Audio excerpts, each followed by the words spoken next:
Welcome to the Salmon Runs YouTube. Enjoy the video. You'll start by capturing the error code and isolating variables. First, write down the stop code. This guides your repair path. Then unplug all external devices to eliminate simple conflicts. Once done, force 3 shutdowns to trigger the Windows recovery environment or boot from a recovery USB if you have one. You do this because early intervention prevents further corruption, and getting into recovery tools is the fastest way to access automatic fixes and command line utilities. Now you'll run layered repairs to fix software corruption. Start with startup repair in WinRe, let it complete and reboot. Sometimes it needs a second pass.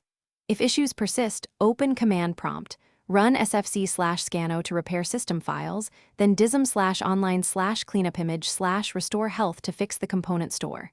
After that, run chkdskc/f/r to check disk integrity. If that still fails, restore the system to a recent restore point so you revert to known good. Finish by choosing escalation. Try reset this PC with keep files first, because it preserves your data while reinstalling system files. If that fails, back up your data and perform a clean install from bootable media. Follow prompts to delete and recreate partitions if necessary. Make sure drivers are current after install. If you still see blue screens, test hardware, run memtest for RAM and drive manufacturer tools for SSD/HDD.